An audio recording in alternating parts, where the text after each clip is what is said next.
नमस्कार दोस्तों, स्वागत है आपका daily one topic by AK YouTube channel पर। राजनीति विज्ञान नेट परीक्षा के लिए प्रीवियस पेपर्स को लेकर मैं आ रहा हूं। इससे पहले जो वीडियो नोट डाला जिसमें आपने जो रेस्पॉन्स दिया, उस पॉजिटिव रेस्पॉन्स के लिए आप सभी को बहुत बहुत धन्यवाद। ऐसे ही सपोर्ट बनाए रखिए ताकि मुझे अच्छे से अच्छा कंटेंट बनाने के लिए आप प्रेरित करते रहें। चलिए शुरू करते हैं दोस्तों। ये जो पेपर है आज का, मैं आपको बता देता हूँ, ये जून 2005 का है। ठीक है, जून 2005 का पेपर है जिसको हम इस वीडियो नोट में देखने वाले हैं, डिस्कस करेंगे। देखिए, प्रीवियस पेपर्स को देखने के लिए मैंने आपको एक बात बताई थी कि जिसमें बहुत सारे प्रश्न होते हैं जो हमारे बहुत सारे डाउट क्लियर करते हैं, साथ में बहुत सारे प्रश्न होते हैं जो रिपीट हो जाते हैं परीक्षा में। तो यदि हम परीक्षा से पहले 10 से 15 प्रीवियस पेपर्स को सॉल्व कर जाते हैं तो उसमें से बहुत सारे प्रश्न हमें वहाँ पे देखने को मिलते हैं। ये कम समय में अपनी तैयारी को एक अच्छे तरीके से समाप्त करने की ओर ये एक कार्रवाई है, ठीक है, जिसमें मैं आपका साथ दे रहा हूँ और मेरा साथ दीजिए आप लोग। वीडियो को लाइक किया कीजिए, शेयर किया कीजिए। चलिए शुरू करते हैं दोस्तों ये वाला पेपर। पहला प्रश्न है आपका, प्लाटो है। हिंदी में मिस्टेक मिलती है तो इंग्लिश वाला वर्जन मान्य होता है, लेकिन हमें ये चीज़ें पढ़ रखी है इसलिए हम इनको शुद्ध करके पढ़ सकते हैं। प्लेटो के रिपब्लिक का केंद्रीय विचार क्या है? प्लेटो की एक रचना दे रखी है रिपब्लिक, जिसका केंद्रीय विचार पूछा गया है कि उसमें कौन सी ऐसी बात है जिसके ऊपर उसने उस रिपब्लिक को एक तरीके से एक किताब के रूप में सामने रख दिया, ठीक है, एक ग्रंथ बना के सामने रख दिया। तो उसका जो केंद्रीय विचार है दोस्तों वो है न्याय। क्या है? न्याय। तो प्लेटो की रचना रिपब्लिक, एक क्वेश्चन ये क्लियर हुआ। दूसरा, उसका केंद्रीय विचार क्या है? न्याय है। तो रिपब्लिक का उपशीर्षक जो है वो न्याय से संबंधित ही है, ऐसा कहते हैं। तो प्लेटो का रिपब्लिक आदर्श राज्य का चित्र प्रस्तुत करता है। आदर्श राज्य का चित्र यदि प्लेटो के अनुसार दिखाया जाता है तो वो रिपब्लिक प्रस्तुत करता है, उसका ग्रंथ, उसकी किताब। ठीक है, चलिए नेक्स्ट देखिए आपका प्रश्न नंबर 2। मैं जल्दी प्रश्न करने की कोशिश करूंगा क्योंकि कई कमेंट थे मेरे पास में पिछले बार जो कह रहे थे समय ज़्यादा लग रहा है, लेकिन दोस्तों समय लगता है तो कुछ फायदा भी होगा। प्रश्न नंबर 2, निम्नलिखित में से किसने स्वतंत्रता को किए जाने योग्य तथा आनंदकारी कार्य को करने की सकारात्मक शक्ति के रूप में परिभाषित किया? स्वतंत्रता की बात की गई है कि स्वतंत्रता को किए जाने योग्य और आनंदकारी कार्य को करने की सकारात्मक शक्ति के रूप में स्वतंत्रता को किसने यहाँ पे सामने रखा? तो दोस्तों डायरेक्ट आपके सामने ऑप्शन हैं, आप चाहे तो देख सकते हैं, लेकिन परीक्षा के पास में मैं चाहता हूँ आप डायरेक्ट आंसर पे जाएं। तो यहाँ पे आंसर है आपका ग्रीन महोदय ये परिभाषित करते हैं कि स्वतंत्रता को किए जाने योग्य तथा आनंदकारी कार्य को करने की सकारात्मक शक्ति के रूप में उन्होंने परिभाषित किया किसको? स्वतंत्रता को। ठीक है, ग्रीन कैसे विचारक थे आपसे पूछ लिया जाए तो बिल्कुल ध्यान से सुनते जाइए। आदर्शवादी विचारक थे। कैसे विचारक थे? आदर्शवादी विचारक थे। इन्होंने स्वतंत्रता की बात जो स्वीकारी वो स्वतंत्रता को सकारात्मक अर्थों में स्वीकार किया। कैसा? सकारात्मक और नकारात्मकवादी दो थे ना, दो विचार, दो धाराएं थी, जिसको मैंने आपको जब डिस्क्रिप्टिव पढ़ाया फर्स्ट के टाइम पे या नेट के टाइम पे जितने भी टॉपिक डाले उसमें काफ़ी डिस्कशन किया था। तो स्वतंत्रता में ये सकारात्मक अर्थों में इन्होंने स्वतंत्रता को स्वीकार किया। ग्रीन आदर्शवादी विचारक हैं। ठीक है, तो इनकी जो रचना थी वो भी ध्यान में रख लीजिए, कभी कभी पूछ ली जाती है। तो ये है lectures on the principle of political obligation. ठीक है, TH ग्रीन ये नाम देखने को मिलता है। प्रश्न नंबर 3, प्रजातंत्र का मूल सार यह है कि एक स्वतंत्र व्यक्ति राष्ट्र के संगठक वैविध्यपूर्ण हितों का प्रतिनिधित्व करता है। यह सत्य है कि विशेष हितों का विशेष प्रतिनिधित्व नहीं करता, इसे नहीं करना चाहिए, परंतु इस प्रकार का प्रतिनिधित्व इसकी कसौटी नहीं है। यह वक्तव्य किसने प्रस्तुत किया या किसके द्वारा ये बात कही गई प्रजातंत्र के मूल सार को लेकर? तो इसमें जो ऑप्शन है हमारे पास में अंबेडकर, गांधी, नेहरू, जयप्रकाश नारायण। तो इसमें जो राइट ऑप्शन है दोस्तों वो है आपका गांधी जी। ये बात गांधी जी ने कही थी प्रजातंत्र के मूल सार को लेकर, जो इस प्रश्न में हम इसको देख सकते हैं। तो गांधी जी का ये कथन है। गांधी जी के राजनीतिक विचारों में दार्शनिक अराजकतावादी की भावना वहाँ पे हमें देखने को मिलती है, उस प्रकार के विचार देखने को मिलते हैं। उनके विचारों को हम अराजकवाद, दार्शनिक अराजकवाद की श्रेणी में रखकर देखते हैं। ठीक है, तो राज्य का आधार हिंसा को मानकर गांधी जी ने राज्य संस्था के अस्तित्व का विरोध भी किया था, इसीलिए उनका दार्शनिक अराजकवाद की श्रेणी में उनको रखा जाता है। ठीक है। प्रश्न नंबर 4, राजनीतिक सिद्धांत पतन की अवस्था में है, कि राजनीतिक सिद्धांत जो है ये खत्म होने की ओर है, पतन की अवस्था में है। इस दृष्टिकोण का विरोध किसने किया था? यहाँ पे विरोध की बात की जा रही है, तो मैं आपको बता देता हूँ, डायरेक्ट आंसर पे चलते हैं। ये है आपके आयशा बर्लिन दे रखा है, जिसे हम आइजिया बर्लिन भी देखते हैं हमारी पुस्तकों में, किताबों में, काफ़ी में। तो आयशा बर्लिन जो है, इन्होंने राजनीतिक सिद्धांत के पतन की अवस्था में ही इस दृष्टिकोण का क्या किया था? विरोध किया था। ठीक है। तो उदारवादी विचारक जो हैं वो राजनीतिक सिद्धांत की पतन की बात करते हैं, ठीक, लेकिन समाजवादी विचारक जो हैं वो राजनीतिक विचारधारा के सतत अस्तित्व की बात करते हैं कि ये बना रहेगा, कहीं भी खत्म नहीं होने वाला। चलिए नेक्स्ट देखिए, प्रश्न नंबर 5, कथन और कारण से रिलेटेड है ये प्रश्न। तो देखिए कथन क्या है, कारण क्या है। कथन है साम्राज्यवाद पूंजीवाद की चरम अवस्था है, कथन है ये।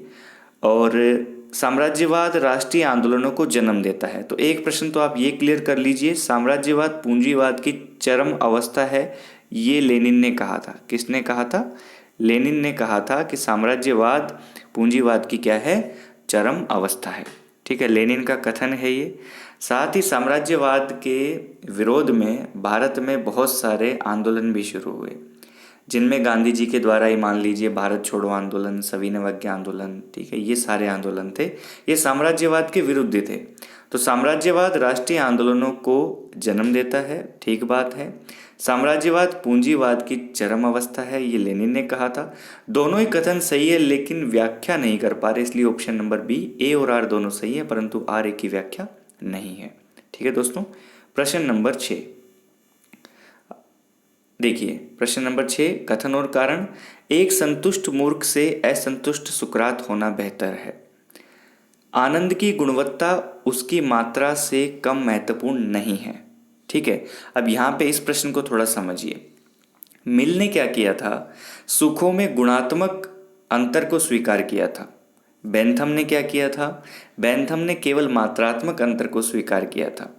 ठीक, तो यहाँ पर बेंथम का उपयोगितावाद जो विचार है उसमें मिल ने संशोधन किया, और मिल की जो रचना है वो है ऑन लिबर्टी, ये हम आगे भी देखेंगे।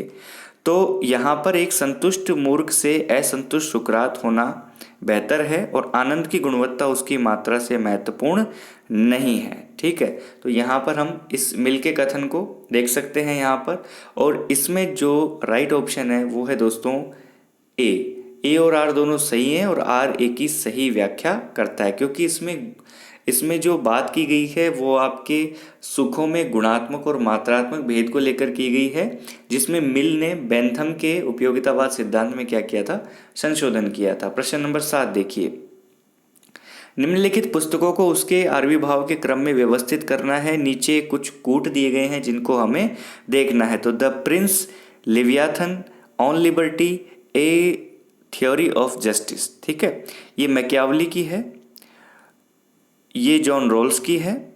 ऑन लिबर्टी मैंने आपको अभी बताई थी, ये जे.एस. मिल की है, और लेवियाथन थॉमस हॉब्स की है, ये मैंने आपको रचनाकार बता दिए। ओके, अब इसमें जो सही क्रम है वो है आपके सामने, ये जैसे लिखे हुए हैं वैसे ही है, जैसे लिखे हुए हैं वैसे ही है। ठीक है, लेवियाथन का हमें पता है 1651, ठीक है, और द प्रिंस का हमें पता है 1532। तो इस प्रकार से ये चारों जिस क्रम में लिखे हुए हैं उसी क्रम में इनके क्या हो जाते हैं? आंसर हो जाते हैं। ऑप्शन नंबर बी यहाँ पे सही है। 1 2 3 4, पहले प्रिंस, फिर लेवियाथन, फिर ऑन लिबर्टी, फिर ए थ्योरी ऑफ जस्टिस। ठीक है, इसमें सदियों का फर्क है।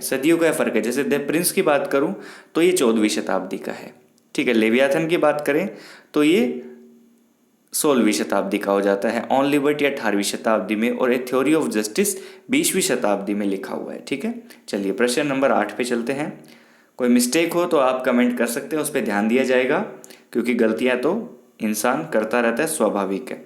निम्न अवधारणाओं को उनके आयुर्भाव के क्रम में व्यक्त करनी है। कुछ अवधारणाएं दे रखी हैं जिनका क्रम हमें बताना है कि कौन से क्रम में है। नीचे कूट दिए हुए हैं आपको, ठीक है। तो यहाँ पर जो ये प्रश्न है इसमें मैं आपको सही कूट बता देता हूँ, ये है 2 3 1 4। तो अंतर्राष्ट्रीय मंडल का सिद्धांत, ठीक है। इसके बाद में आपका सामान्य इच्छा, इसके बाद में आपका अतिरिक्त मूल्य और एक आयामीय व्यक्ति। इसमें कुछ बातों पे हम चर्चा कर सकते हैं, जैसे सामान्य इच्छा जिसको जनरल विल कहा गया, सामान्य इच्छा कहा गया, ये किसने दी थी दोस्तों? ये आपके रूसो ने दी थी। किसने दी थी? रूसो ने दी थी। सामान्य इच्छा का सिद्धांत जो दिया था रूसो ने दिया था। अतिरिक्त मूल्य का सिद्धांत आपको पता है कार्ल मार्क्स से रिलेटेड है, मार्क्सवाद से रिलेटेड है, ठीक है। तो इस प्रकार से इनका जो क्रम है, आने का जो क्रम है वो इसी में है 2 3 1 4। सबसे पहले अंतर्राष्ट्रीय मंडल संबंधों का मंडल सिद्धांत, उसके बाद में सामान्य इच्छा, उसके बाद में अतिरिक्त मूल्य, उसके बाद में एक आयामीय व्यक्ति। ये कुछ सिद्धांत है जिसके बारे में हमने आपको बताया, ठीक है। चलिए नेक्स्ट देखिए प्रश्न नंबर 9। हम चलेंगे अपने हिंदी वाले सेक्शन में। ये देखिए प्रश्न नंबर 9 में आपके कुछ विचार हैं और एक तरफ विचारक लिखे हुए हैं। इनको हमें क्या करना है?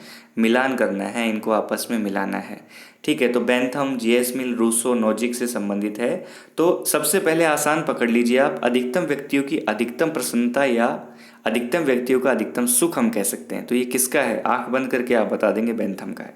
किसका है जी? बेंथम का है, ठीक है।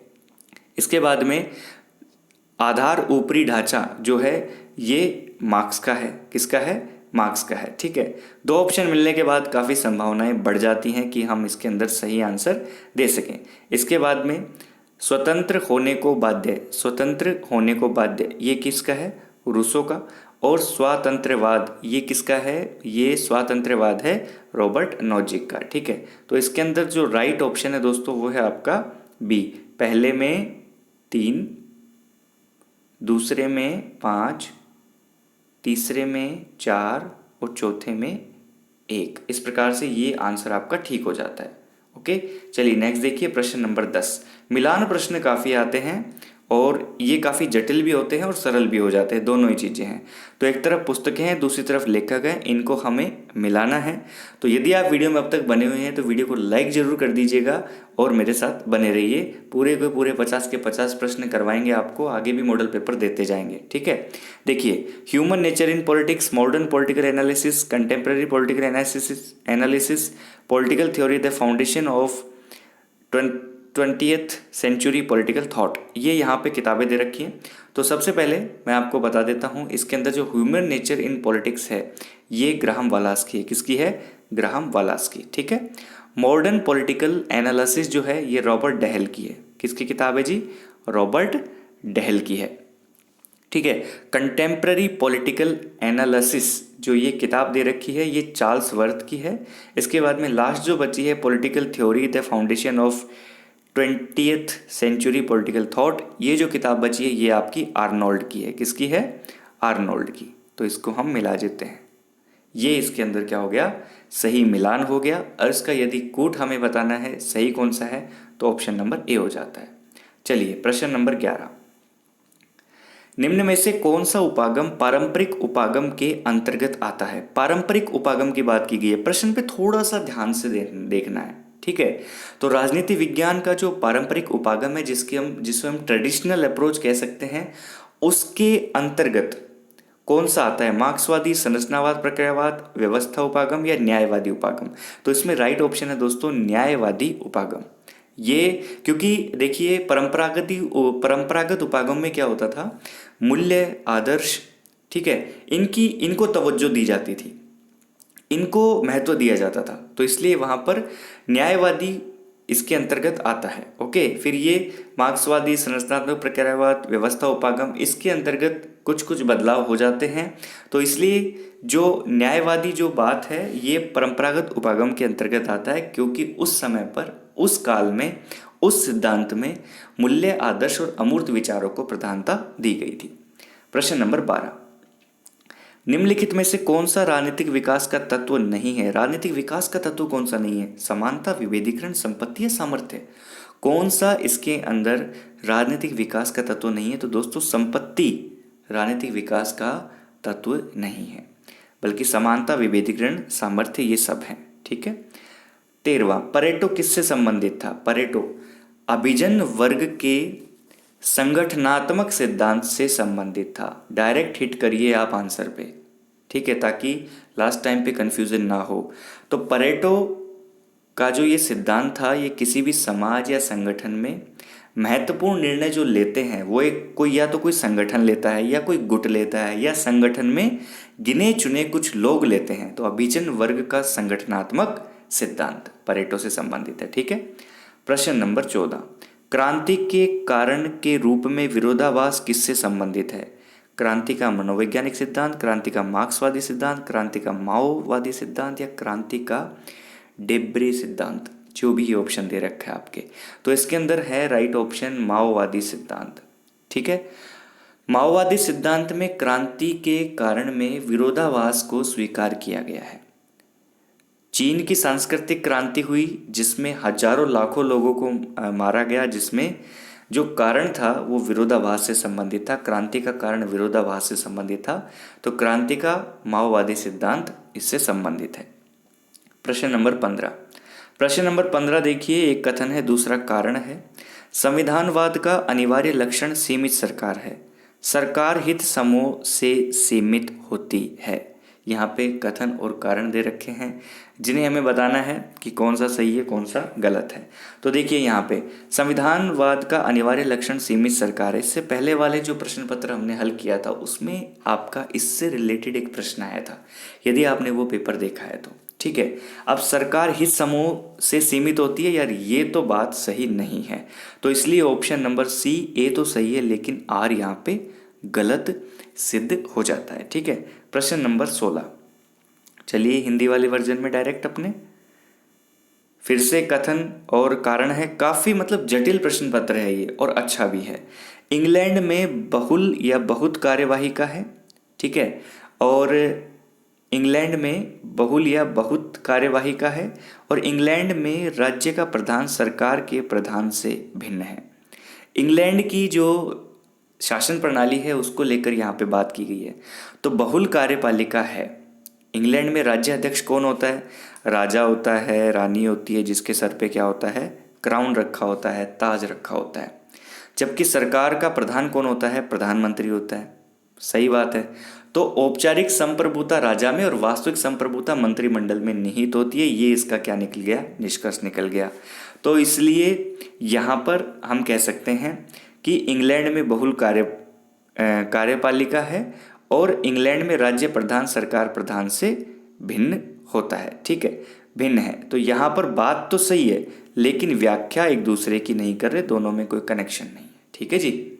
चलिए प्रश्न नंबर 17, निम्नलिखित विचारों अवधारणाओं को उनके उद्भव के क्रम में व्यवस्थित करना है जो कूट नीचे दिए गए हैं। ठीक है। स्वयं में वर्ग तथा स्वयं के लिए वर्ग, कूटकरण, अभिजन वर्ग का परिसंचरण और पेरेस्ट्राइका। काफ़ी डिफरेंट प्रश्न हो जाता है ये।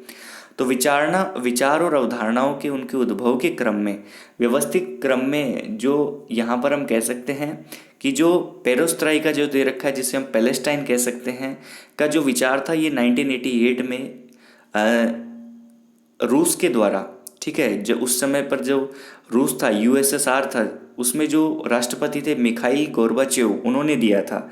तो पेरेस्ट्राइका का हमें पता है। ठीक है। तो ऑप्शन नंबर यहाँ पे हो जाता है आपका 1, जिसमें ये सबसे लास्ट में आता है, इसलिए पहला, दूसरा, तीसरा, चौथा इस क्रम में ये सामने आते हैं। ठीक है जी, इसका हमें पता है।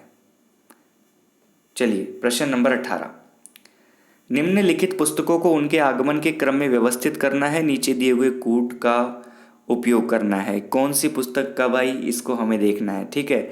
तो यहाँ पर देखिए, public opinion and American democracy, modern democracy, federal government, K C Wheare की, कंपेरेटिव गवर्नमेंट, फाइनर की।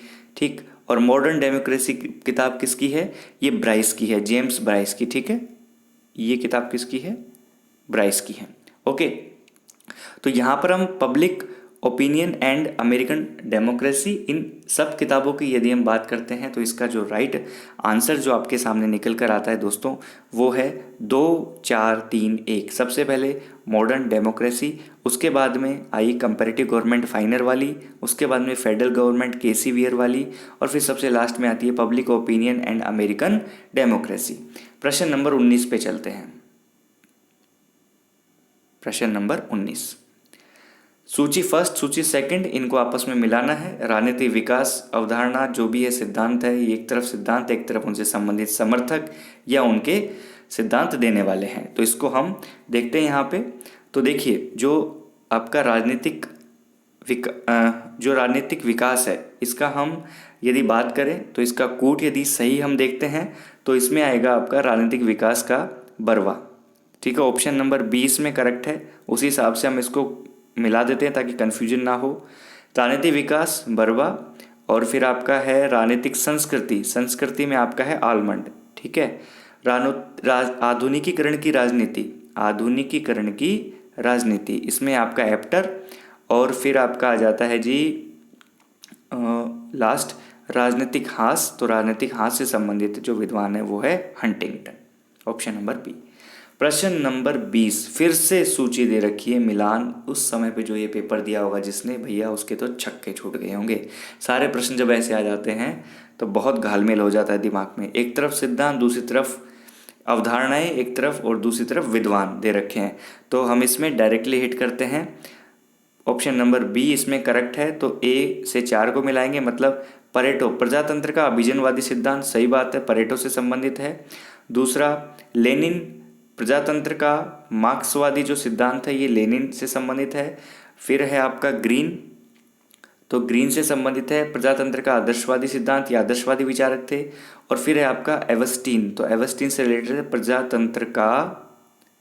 प्रजातंत्र का बहुलवादी सिद्धांत। ये इसमें हो गया मैच। ठीक है, प्रश्न नंबर 21, काफ़ी जल्दी पेपर सोल्व करवाने की कोशिश मैं कर रहा हूँ, फिर भी दोस्तों इतना समय तो लगेगा।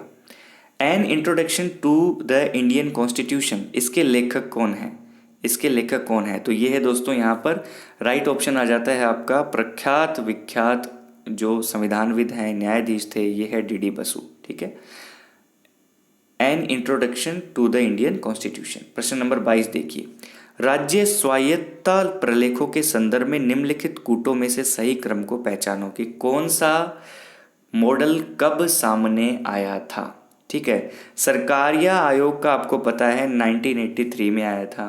ठीक है, इसी प्रकार 1987 में इसने अपनी रिपोर्ट प्रस्तुत की थी। तो ये कुछ समीक्षा आयोग थे जिसमें आपका राइट कूट है यहाँ पर 2। ठीक, राजमन्नार प्रतिवेदन सबसे पहले, उसके बाद में आया आपका श्रीनगर कावलेव संकल्प, उसके बाद में आया आपका पश्चिम बंगाल सरकार मेमोरेंडम, उसके बाद आया आपका सरकारिया आयोग को अकाली सरकार द्वारा दिया जाने वाला मेमोरेंडम। ठीक है, ये घटना इस प्रकार से घटित है। प्रश्न नंबर 23 फिर से कथन कारण है, कानून के समक्ष समानता भारत के राष्ट्रपति पर लागू नहीं होती। क्या बात कर रहे हो, ऐसा कैसे हो सकता है? भारत के संविधान के अंतर्गत भारत के राष्ट्रपति को विशेषाधिकार प्राप्त है। बिल्कुल है, प्राप्त तो है विशेषाधिकार, सबको पता है उसकी तो विशेषाधिकार शक्तियाँ भी हैं उनकी। तो ठीक है, तो ये तो बिल्कुल गलत है दोस्तों, आर सही है। इतना आसान प्रश्न और कहाँ मिलेगा। प्रश्न नंबर 24 कथन है, भारतीय संविधान केवल नाम के लिए संघीय है। संघीयकरण की प्रक्रिया केंद्र को दुर्बल और राज्यों को सबल बनाती है।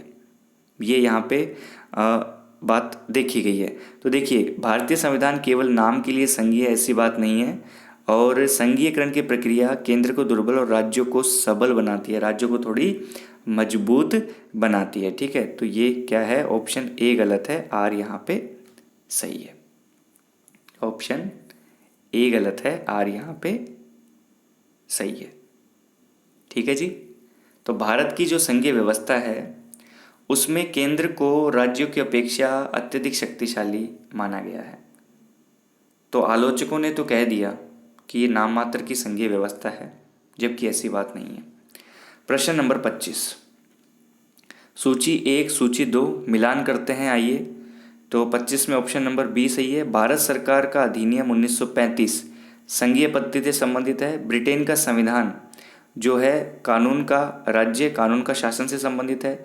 और यूएसए का संविधान जो है न्यायपालिका की स्वतंत्रता से संबंधित है। और आयरलैंड का संविधान जो है ये राज्य के नीति निर्देशक तत्वों से संबंधित है। ये आप समझे प्रश्न को। इन संविधान से, इन देशों से हमने ये चीज़ें ली थी जब हमने संविधान का निर्माण किया। ठीक है। प्रश्न नंबर 26, कूट दे रखा है और सूची दे रखी है। ये उस समय का है, 2005 के जून का प्रश्न पत्र है, लेकिन हमें सोल्व तो करना है। कौन सा नेता कहाँ से, किस राज्य से संबंधित है, वो हम यहाँ पर देखने वाले हैं। तो 26 में राइट ऑप्शन डी में है। पुराना प्रश्न है, जल्दी से देख लेते हैं।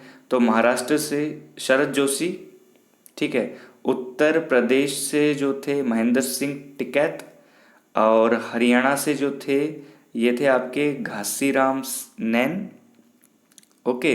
और पंजाब से जो थे ये हैं आपके अजमेर सिंह लखोवाल। ये इसमें सही मैच है। ठीक है। तो शरद जोशी से हमने आपको बताया, महेंद्र सिंह टिकैत को हमने बता दिया, घासीराम सेन, जो सेन है ये नैन नहीं है, सेन है, ये हरियाणा के दिग्गज थे उस समय के ऊपर। ठीक है। चलिए प्रश्न नंबर 27, भारत में राजनीतिक सत्ता का प्रमुख स्रोत क्या है? संविधान है, संसद है, जनता है, संसद या राज्यों के विधानमंडल है? ऐसे प्रश्न बड़े आते हैं और बहुत ही कंफ्यूज कर देते हैं। ठीक है, परीक्षा के समय। तो यहाँ पर भारत की राजनीतिक सत्ता का प्रमुख स्रोत यदि पूछा जाए तो यहाँ पर जनता को टिक कर दीजिएगा कि भारतीय संविधान में संप्रभुता का अंतिम निवास स्थान जनता में है। प्रस्तावना में इस सिद्धांत की पुष्टि हो जाती है। और व्यवहार में क्या होता है, सरकार इसका प्रयोग करती है। ये व्यवहारिक है, ये क्या है, व्यवहारिक पहलू है, सरकार इसका प्रयोग करती है। लेकिन जनता क्या है, जनता इसका प्रमुख स्रोत है। संप्रभुता का अंतिम निवास जनता है। ठीक है, तो राइट ऑप्शन इसमें जनता हो जाती है। प्रश्न नंबर 28, ड्रेन ऑफ वेल्थ सिद्धांत का प्रतिपादन किसने किया था? ड्रेन ऑफ वेल्थ सिद्धांत का जो प्रतिपादन किया दोस्तों, ये आपके दादा भाई नौरोजी ने किया था। दादा भाई नौरोजी ने प्रति व्यक्ति आय का आकलन किया था 1968 में। ध्यान में रखिएगा, 1968 में इन्होंने प्रति व्यक्ति आय का आकलन किया था। इन्होंने कहा था प्रति व्यक्ति आय कितनी है, 20 रुपये भारत में। ठीक है, धन के निष्कासन का सिद्धांत या ड्रेन ऑफ वेल्थ इन्होंने सिद्धांत प्रतिपादित किया था। प्रश्न नंबर 29, वर्तमान भारतीय संविधान में, वर्तमान उस समय पर भारतीय संविधान में या वर्तमान में बात करें तो फिर धाराओं और अनुसूचियां में बातचीत होती रहती है। ठीक है, तो 395 धाराएं, 12 अनुसूचियां, ये तो क्या हो जाती हैं भाई, मूल हो जाती हैं। क्या हो जाती हैं, मूल हो जाती है। अनुच्छेद कह सकते हैं, 395 अनुच्छेद। ठीक है, 12 अनुसूचियां। तो यहाँ पर अनुच्छेदों के अंदर जो भाग बढ़ते जाते हैं, ठीक है, उसके अंदर कुल अनुच्छेद और मूल अनुच्छेद, ये प्रश्न हमेशा सामने आते हैं। ठीक है। प्रश्न नंबर 30, भाग निकलते अनुच्छेदों में छोटे छोटे कै, ख, वन, कै, दो, कै, ख, ये जुड़ते रहते हैं और हटते रहते हैं। ठीक है। प्रश्न नंबर 30, निम्नलिखित भारतीय राज्यों को उनके निर्माण के कालानुक्रम में व्यवस्थित करें। कैसे कैसे बने थे जी, उनको हमें क्या करना है, यहाँ पर व्यवस्थित करना है। तो भाई सबसे पहले तो आंध्र प्रदेश बना था। सबसे पहले तो आंध्र प्रदेश बना था। पोट्टी श्री रामुलु वहाँ पर अनशन करते हुए उन्होंने अपने प्राण गंवा दिए थे। उसके बाद में आंध्र प्रदेश का गठन हुआ था। बात खत्म। सबसे पहले आंध्र प्रदेश, तो हमारा कौन सा हो गया इसके अंदर, सी हो गया। पहले आंध्र प्रदेश, दूसरा महाराष्ट्र, तीसरा पंजाब और चौथा नागालैंड। सन पूछी जाती है तो 1953 में आंध्र प्रदेश बन जाता है, महाराष्ट्र 1960 बन जाता है, नागालैंड 1963 में बन जाता है। इस प्रकार से आपको सारी चीज़ों का थोड़ा थोड़ा अंदाजा होना चाहिए। प्रश्न नंबर 31, संगठन की मानवीय संबंध विचारधारा का संकेंद्रण है। औपचारिक संगठन, विशिष्टीकरण, अनौपचारिक समूह या लाल फीताशाही। ठीक है, तो संगठन की मानवीय संबंध विचारधारा का संकेंद्रण अनौपचारिक समूह होता है। क्या होता है, अनौपचारिक समूह। ठीक, चलिए प्रश्न नंबर 32, निर्णयन की प्रक्रिया में जिस विचारक ने बुद्धिमत्ता प्रारूप और वर्ण गतिविधियों को सम्मिलित किया उनका नाम क्या है? उनका नाम क्या है? वो है दोस्तों आपके हर्बर्ट साइमन। देखिए इसमें लोक प्रशासन के काफ़ी प्रश्न देखने को मिलते हैं। ठीक है, लोक प्रशासन के काफ़ी प्रश्न देखने को मिलते हैं। ओके जी, चलिए प्रश्न नंबर हम देखते हैं 33। प्रश्न नंबर 33, कार्मिक प्रशासन में सुधारों पर फुलटन समिति 1968 के प्रतिवेदन का संबंध जिस देश से है वह कौन सा है? तो यहाँ पर आ जाएगा इंग्लैंड। क्या आ जाएगा? इंग्लैंड। 1968 ईस्वी की जो ये फुलटन समिति 1968 का प्रतिवेदन इंग्लैंड से है। भारत में अखिल भारतीय सेवाओं का नियंत्रण कार्मिक मंत्रालय करता है। ये उस समय पर फुलटन समिति का ये एक तरीके से हम कह सकते हैं एक बिंदु हो सकता है। तो यहाँ पर कार्मिक प्रशासनिक सुधारों का गठित जो फुलटन समिति था, ये प्रतिवेदन इंग्लैंड से इसका क्या है? संबंध है। 34वां, निम्नलिखित में से किसके परिप्रेक्ष्य में पैतृक नौकरशाही पर मैक्स वेबर के विचार विवेक सम्मत नौकरशाही से के प्रकार से भिन्न होते हैं? तो यहाँ पर है अधिकारियों की योग्यता आधारित नियुक्ति। मैक्स वेबर के अनुसार पैतृक नौकरशाही से विवेक सम्मत नौकरशाही अलग होती है। अधिकारियों की योग्यता आधारित नियुक्ति के आधार पर है। वंशानुगत नौकरशाही में योग्यता के स्थान पर उत्तराधिकारी नौकरशाही का चयन आधार होता है। ठीक, ऐसा ही होता है वंशानुगत में। तो 35वां, भारतीय संसद की अनुमान समिति नहीं करती। क्या नहीं करती? क्या नहीं करती? तो देखिए यहाँ पर ऑप्शन नंबर बी, उसका परीक्षण की धन का व्यय सेवाओं पर या जिन उद्देश्यों से सेवा उपलब्ध कराई गई थी या उन पर जिनके लिए शुल्क लिया गया था उन पर किया गया। ये भारतीय संसद की अनुमान समिति कार्य नहीं करती। प्राक्कलन समिति सरकारी खर्च में कैसे कमी लाई जाए, संगठन में कुशलता कैसे लाई जाए, प्रशासन में सुधार कैसे किए जाए, इन विषयों पर रिपोर्ट देती है। तो अनुमान समिति, प्राक्कलन समिति की बात एक है। ठीक है, बाकी ये तीनों ऑप्शन हैं। ठीक है, चलिए प्रश्न नंबर 36, ओम्बुड्समैन या अम्बुड्समान जो दे रखा है इसमें, ये ओम्बुड्समैन है। अभ्युदय किस देश से हुआ था? तो ये मैंने सेकंड ग्रेड के टाइम पे पढ़ाया था। छोटे से नोट्स हैं थोड़े से, कुछ लोगों ने वो नोट्स डाउनलोड भी किए थे और ठीक है, वो काफ़ी प्रश्न उसमें से आते रहते हैं। तो आप कहेंगे तो मैं उसका लिंक दे दूंगा, आप उसे डाउनलोड कर सकते हैं।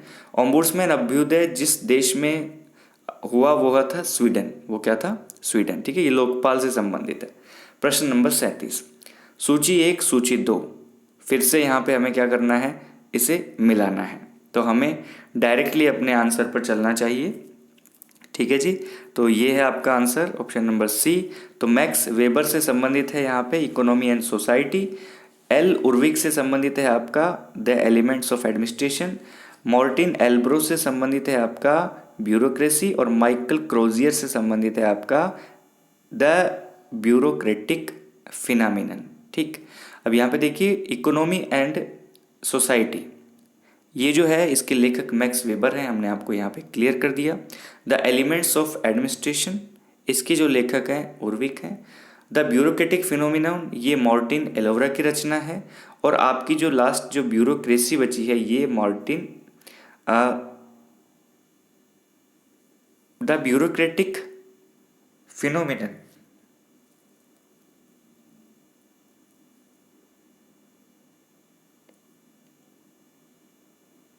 ठीक है। तो इस प्रकार से हमने आपको ये क्लियर कर दिया। चलिए प्रश्न नंबर 38, कुछ कन्फ्यूजन हो गया था, आपको भी लगता है कोई गड़बड़ हुई है तो कमेंट जरूर कीजिएगा।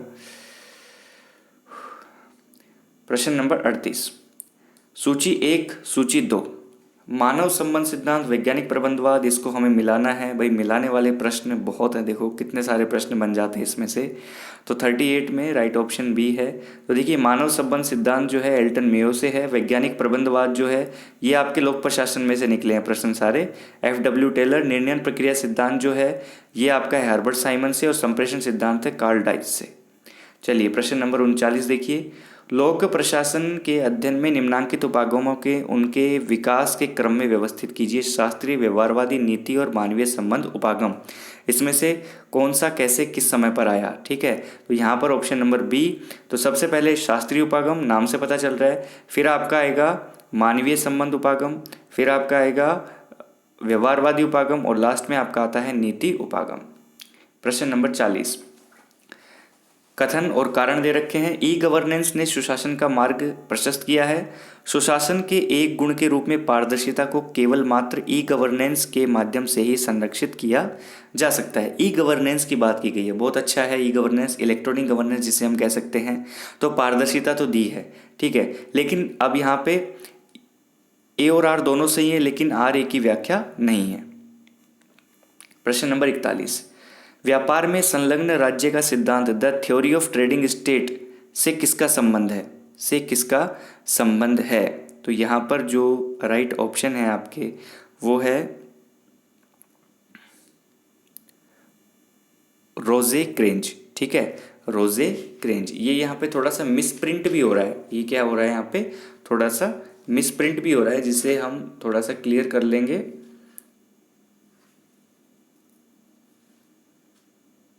रोजे क्रेंज ही है ये, रोजे क्रेंज। तो the theory of trading state, इसका संबंध किससे है? रोजे क्रेंज से है, व्यापार में संलग्न राज्य का सिद्धांत, ठीक। वेल्थ ऑफ नेशंस जो एडम स्मिथ आपका दे रखा है, ये वेल्थ ऑफ नेशंस से संबंधित है। एडम स्मिथ को अर्थशास्त्र के जनक के रूप में भी जाना जाता है, ये प्रश्न भी क्लियर कर लीजिए। प्रश्न नंबर 42, स्वामी वर्ग का राष्ट्रीय हित किस सिद्धांत का आधार है?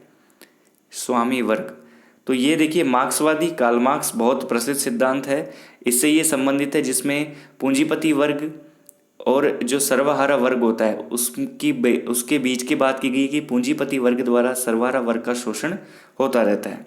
प्रश्न नंबर 43, ब्रेजनेव ने किस सिद्धांत की वकालत की थी? ब्रेजनेव ने किस सिद्धांत की वकालत की थी? तो यह है सीमित प्रभुसत्ता। पूर्व सोवियत संघ के राष्ट्रपति थे ब्रेजनेव, वो प्रमुखतः मार्क्सवादी संशोधनकर्ता हैं जिन्होंने मार्क्सवाद के अंतर्गत ही सीमित संप्रभुता की वकालत की थी, ठीक है। बिम्स्टेक का नवीन सदस्य राज्य 2005 का ये प्रश्न है, 2005 का ये प्रश्न है, तो नेपाल तथा भूटान। चलिए आगे बढ़िए। प्रश्न नंबर 45, भारत का आणविक सिद्धांत किस पर आधारित है? विश्वसनीय न्यूनतम प्रतिरोध, आणविक प्रसार, पारस्परिक सुनिश्चित विनाश और प्रथम योग्य रणनीति। तो यहाँ पर 45 में भारत का आणविक सिद्धांत प्रथम प्रयोग की मनाही, मतलब नो फर्स्ट वॉर करता है, हम पहले आक्रमण नहीं करेंगे, और यह विश्वसनीय न्यूनतम प्रतिरोध पर आधारित है। विश्वसनीय न्यूनतम प्रतिरोध पर आधारित है कि हम जो हथियार बना रहे हैं ये हमारे शांति हथियार हैं, ये हमारी आत्मसुरक्षा के लिए, हम पहले आक्रमण नहीं करेंगे, ये भारत ने कहा हुआ है। और विश्वसनीय न्यूनतम प्रतिरोध। प्रश्न नंबर 46, देखिए पर्यावरण एक विश्वव्यापी समस्या है, अर्थ समिट में इस मुद्दे की चर्चा की गई है। कथन और कारण हमने देख लिया, तो ए और आर दोनों सही हैं, परंतु आर ए की व्याख्या नहीं है। प्रश्न नंबर 47, फिर से कथन कारण, संयुक्त राष्ट्र संघ सदस्य राज्यों के लिए सामूहिक सुरक्षा उपलब्ध करवाता है। सामूहिक सुरक्षा सहमति द्वारा विभिन्न राज्य सुरक्षा के लिए स्वयं व्यवस्था करते हैं। कथन और कारण दे रखे हैं, तो यहाँ पर जो राइट ऑप्शन है वो है ए और आर सही है, और आर ए की सही व्याख्या है। प्रश्न नंबर 48, प्रश्न नंबर 48, निम्नलिखित व्यक्तियों को उनके द्वारा यूनाइटेड नेशंस के महासचिव पद ग्रहण करने के कालानुक्रम में व्यवस्थित करना है, ठीक है, जिस क्रम में उन्होंने पद ग्रहण किया। ऑप्शन नंबर सी, तो सबसे पहले डॉग हैमरशोल्ड, उसके बाद में यूथांट, उसके बाद में आपका कुर्ट वॉल्डेहेम, फिर बुतरस घाली या बीबी घाली। और मैं आपसे पूछ लूँ कि वर्तमान में कौन है महासचिव, तो आप कमेंट में आंसर जरूर देंगे, मुझे इंतज़ार रहता है। प्रश्न नंबर 49, सूची 1 सूची 2, ठीक है, ये यहाँ पे दे रखी है, इसको हमें मिला देना है, देरी नहीं करेंगे। तो क्षेत्रीय जो जल होता है, यहाँ पर ऑप्शन नंबर प्रभुसत्ता की बात की गई है। अनन्य आर्थिक जोन, ठीक है, यहाँ पर देखिए ये होता है आपका जिसे हम कह सकते हैं 200 नॉटिकल मील जिसे कहते हैं, 200 समुद्री मील संसाधनों के अंतर्गत आपकी सीमा। महादेशीय शेल्फ, ये है आपका समुद्री सतह का संदोहन। और अंतर्राष्ट्रीय जल, ये तो फिर लास्ट में बची गया राज्य की सीमा के बाहर का जल, ठीक है। प्रश्न नंबर 50, लास्ट प्रश्न पे हम पहुंच गए, सूची 1 और सूची 2। तो सिद्धांत है और किस प्रकार से उसके अंदर किस प्रकार से वो नीतियाँ थी, कौन कौन से समर्थन करते थे उसमें। तो देखिए राइट ऑप्शन पे चलते हैं सबसे पहले। तो 1 2 4 3, तो विल्सन सिद्धांत है स्वतंत्र लोगों का समर्थन। कार्टर जो सिद्धांत है यहाँ पर ये मित्रों का समर्थन करते हैं। निवर्सन जो सिद्धांत है ये आपका हस्तक्षेपवादी नीतियाँ। और ट्रूमैन सिद्धांत है पर्शियन खाड़ी पर आधिपत्य। ये विदेश नीति से संबंधित है। किससे संबंधित है? अंतर्राष्ट्रीय IR से संबंधित है। ये जो लास्ट वाला प्रश्न था आपके अंतर्राष्ट्रीय राजनीति से संबंधित था। तो 2005 का हमने ये जो प्रश्न पत्र हल किया, इसमें हमने ऐसे बहुत सारे प्रश्न देखे जो कथन और कारण के रूप में पूछे गए थे। तो ऐसे प्रश्न पत्र काफ़ी बड़े हो जाते हैं, लेंदी हो जाते हैं, ठीक है। तो अब जो पैटर्न जो आ रहा है आपका नेट का, उसमें प्रश्न क्योंकि मोड ऑनलाइन हो गया है तो आप देखना प्रश्न ज़्यादा बड़े नहीं आते। हो सकता है इस बार आ जाए, कोई ऐसा मतलब कोई फिक्स बात नहीं है, लेकिन प्रश्नों की जो प्रश्न होते हैं वो 1 लाइन या 1.5 लाइन तक समाप्त हो जाते हैं। उसके बाद में ऑप्शन होते हैं जिन्हें आप क्लिक कर देते हैं। कथन और कारण भी आते हैं, मिलान प्रश्न भी आते हैं, सभी प्रकार के प्रश्न आते हैं। तो दोस्तों ये प्रयास आपको कैसा लगा? कहीं कहीं मेरे से कुछ मिस्टेक हुई, उसके लिए मैं क्षमा चाहता हूँ। आप सकारात्मक कमेंट करते रहिए, वीडियो को शेयर किए बिना मत जाइएगा। हर पॉलिटिकल ग्रुप में सच पूछो तो मैं पसीने में पूरा भीगा हुआ हूँ, क्योंकि किसी प्रकार का पंखा, किसी प्रकार की हवा मैं नहीं चलाता जब मैं वीडियो नोट आपके लिए रिकॉर्ड करता हूँ। तो इस मेहनत के लिए आपका एक शेयर एक लाइक तो बनता है। वीडियो नोट देखने के लिए बहुत बहुत धन्यवाद। मिलते हैं नेक्स्ट वीडियो नोट में।